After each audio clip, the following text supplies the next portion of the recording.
xibaar yu wér te wóor ca tàng-tàng ba abonnez-vous pour ngeen di mën di jot suñuy vidéo. jërë ngeen jëf ci ànd ak ñun ci chaîne bi di Buzz 221 HD Ousmane Sonko ab visite officielle ba muy amal ca Chine loolu daal mën nañu wax ni daanaka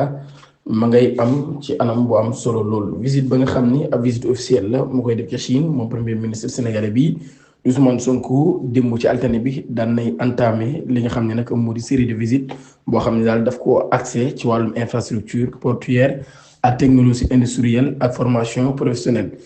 autorité yi nekk foofu daal koy daral muy autorité locale yi mu daal di explorer nag daal port écologique de Tianjin mu nekk nag ci yenn ci yi nga xam ni yu am solo la nekk ca nord bu Chine waaye nag daal distinguer li nga xam moo di performance logistique ak engagement environnemental bi nga xam nag daal nañ koy am rawatina ci progression notable des volumes de marchandises et des conteneurs en 2024 chef de gouvernement bi nag daal ginnaaw ba daan ni visiter le centre de haute technologie industrielle daal spécialisé wu ci mbirum innovation médicale génétique ak li nga xam ni ginnaaw ba mu daal di arrêté kon ci atelier Louban nekk ab centre de formation technique waaye nag daal étape yooyu yëpp nag mi ngi fa doon wane rek intérêt Sénégal ngir nag daal ab partenariat stratégique bu am solo ci domaine de l'innovation de l'industrie verte et de l'éducation professionnelle mardi Ousmane Sonko continué yooyu lay échange ak daal partenaires chinois yooyu ci ay projet de traitement des eaux des lacs de Guiers.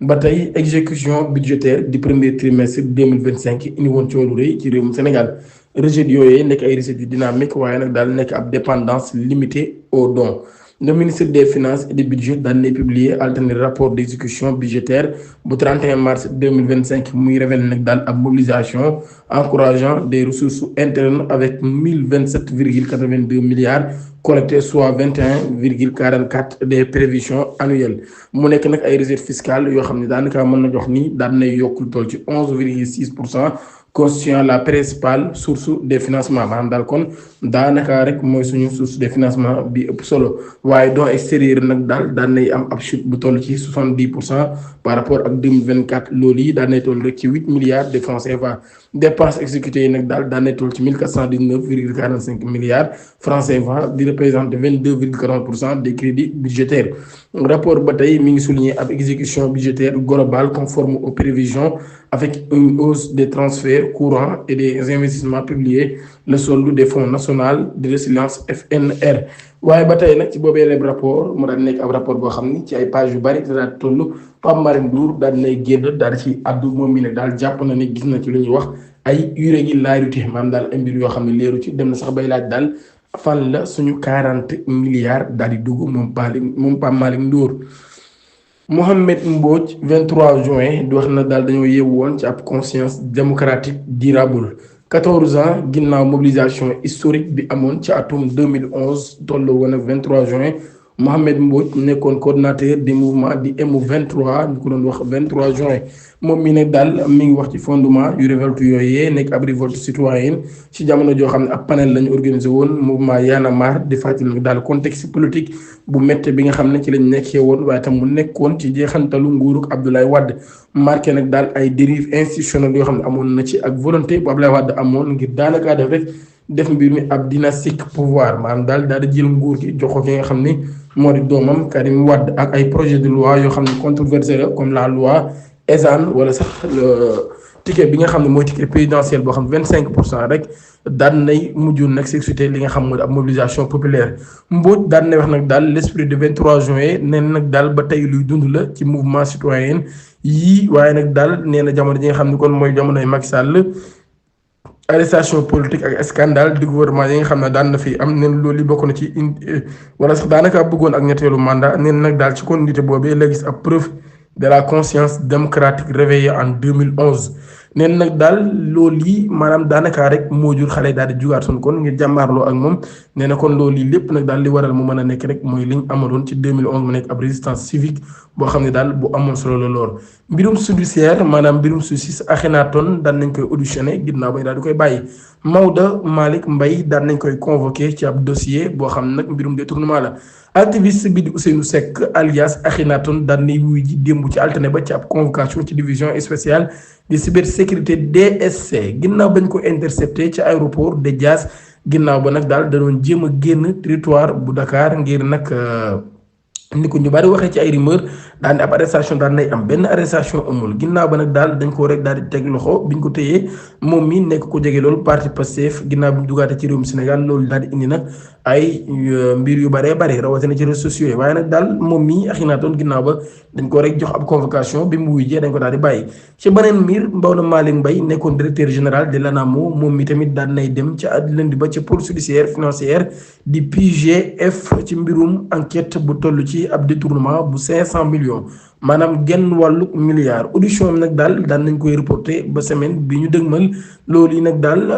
ay fournisseurs yoo xam daan nañ ci bokk moom mi daan nañ koy interpellé waaye nag ginnaaw ba ñu daal di koy bàyyiwaat moom fournisseur bi ginnaaw ba mu joxe ab caution moom mi nag daal jamono ji nga xam ne kon enquête préliminaire bi nekk fu woon moom Maodo Mbaye daan nay présenté wu ci manière volontaire pour faire face à la justice maanaam daal moom moo indi boppam kon ngir nag daal di mën a jàkkaarloo ak li nga xam ne kon moo di justice Trump daan nay annoncé ab cessez-le-feu entre Iran ak Israël après ay frappes croisées loolu yi dinañ ci ñëw ci suñu jeexantalu xibaar dañu dem ci beneen xibaar bu doy waar ma nga xewee ca Touba mbir mu doy waar ab cant boo xam ni daanaka ci ab tragédie la jeexee juróom benn nit yoo xam ne jàpp na ni dañoo faat bakkan la ñu teg loxo beer moo ko def di brigade muy beer le mobile di crime nag li tax kon daal ñu daal leen di jàpp loolu daal nañ koy dévoilé brigade de recherche kon moo leen teg loxo enquête bi ginnaaw Cheikhouna Mbodj mi nga xam ni daan nay génn àdduna ci ak cant loolu yi daal di xewoon ci guddik alxames fukki fan ak ñaar ci vendredi ak fukki fan ak ñett ci weeru juin atum 2025 loolu nag daal kon mën nañu wax ni mi ngi avancé bu baax a baax ginnaaw bi nga xamee ni beer daan nay jot ci boobu lépp enquête ci guddi ci mbir mi nag daal mi ngi xewee ginnaaw bi nga xamee ni enquêteurs yi ci direction bu major Koyta commandant de beer ñoom ñi nag daal daan nañ procéder ab interpellation d'une quinzaine de suspects maanaam fukki nit ak juróom daal yoo xam ne ay suspect lañ siis yi ñoom ñi leen jàpp nag daal ñoom ñoo amal boobu lépp crime ñu daal leen di identifier daal leen déférer ci tribunal de grande instance de Diourbel ngir association de malfaiteurs mbirum meurtre ak tentative de meurtre ci ki nga xam ni moo di Fallou Seck selon source yu Seneweb ab rivalité bu amoon entre ñaari parrains yi cant yi nga xam ne dañ ko organisé woon loolu yi moo daal di indi woon nag ab xeex ci guddi gi nga xam ne fi la mbir mi xew ñaari parrains yu yëpp daal nañuy ñëw ci événement bi ak seen ay délégation ci cérémonie religieuse bi doon am waaye nag daal dañoo gisoon ni ay rivalité am na ci ñoom ñaari ñëpp ci ñaari camp yëpp nag daal ci loolu yi nag ginnaaw bi nga xamee ni zikar yi mi ngi am ak yu ni mel daal ci localité boobee nekk fi nga xam ne mooy capitale mouridisme maanaam di Touba ci loolu nag daal ab violent bataille ci la daal di am muy ab xeex boo xam ne daal Cheikhouna Mbodj moom mi nag daal daan nay dem ba nga xam ni moo di këram ca Daaru Karim waaye nag ci jamono boobee daal moom mi ay atam fekk àgg ci 25 ans fa leen ko daal di fekk daal di faat bakkanam loolu yi daal ab objet transgenre lañ ko daal di defee maanaam daal mbir moo xam day mën a daggaate wala lu ci mel ni paaka jaas wala lamse wala yu ni mel témoignage yi nga xam ne daan nañ ko jot camarade bii di Fallou Seck daal daan nañ ci jële woon ay gaañu-gaañ yu méttee métti moom mi jamono ji nekkoon ci hôpital Matlaboul Fawzeyni daal di am ab certificat médical attesté d'une incapacité temporaire de travail de 3 mois maanaam daal ko ab ITT de 3 mois la daal di am organisateur cant bi ñu daal di koy interpellé ginnaaw bi ñu daal di koy libéré waaye ndawi major Koyta yii nag daal daan nañu interpellé aussi ginnaaw bi ñu interpellé organisateur bi daal ci cérémonie religieuse boobee ngir diglu ko nag daal di koy disculpé maanaam da wax ne kon deful dara provisoirement la kon waaye nag éléments yi ginnaaw bi daal nañ koy libéré waaye nag daal 6 parmi les 15 yi ñu suspect yi ñu interpellé woon nag daal ñoom lañ ci différé vendredi bii ñu weesu ci ab information judiciaire daal nañ koy tijji ngir leeral boobu la mbir ana naka la demee le président du conseil d'administration du groupe Futurs Médias Youssou Ndour daan nañ déposé ab plainte contre X ci division spéciale de cybersécurité mi ngi dénoncé nag daal dañu utiliser image am ak image su sërëm bii di Aby Ndour ci Facebook loolu yi ab société bu yoo ci turu SAF service moo ko daal di def ngir nag daal escroquer ay citoyens maanaam daal di nax ay citoyens loolu nag daal kon nee na ñoo ñii dañuy diggaate ay appui financière yoo xam ne nag daal loolu yi dañ la koy da nga leen koy fay après te du am benn intérêt waaye nag daal dañuy utiliser li nga xam ne kon moo di seen photo ñoom ñaari personnalité yi ngir nag daal di jox crédibilité arnaque bi nga xam ni moom la ñuy def ci plainte am moom Youssou Ndour daan nay accusé auteur nag daal ni dañoo porter atteinte à ses droits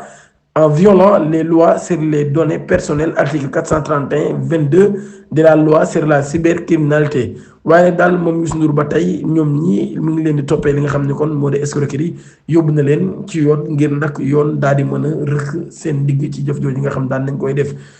ca Iran Israël ci la ñuy tëjee ginnaaw bi nga xam ne Trump daal nay woote ngir nag ñu daal di amal ab cessez-le-feu ba loolu taxoon adduna bi yëpp daal di am ak yaakaar ne mbir ma dina daal di indi ak dal waaye ca Israël mën nañ wax ne démb ci guddi ay nit yu bari daan nañ ci ñàkk seen bakkan ñu ngi wax lu toll ci 8 morts ak ay nit yu disparaître ca quartier bu ñuy wax Beer Sheva. Arkasi ba tey di wax ne daal Israël agression illégale bi nga xam ne doon na ko def bu ko dakkalee ñoom tamit dinañ daal tax waaye armée Israël bi daal nee na ñoom ñi dañoo gis ni Iran mi ngi doon continuer di leen songu ba tey ginnaaw bi Trump annoncé cessez-le-feu bi waaye Iran daal di génn daal di weddi loolu wax ne bu Israël dalee ci kawam daal dina fayu loolu la Iran daal di xamle waaye ba tey loolu yëpp daal Iran xamle ni kon bépp attaque bu leen Israël def dinañ ko fayu. Trump neen nag daal ko noonu benn yoon ci li nga xam ni moom la Israël di doxee ginnaaw bi ñu conclure ab accord ba tey daal Israël dafa continuer kon di songu li nga xam ni moo di Iran dinañ jaajëfal di jox di daje ba ëllëg incha allah jërë ngeen jëf.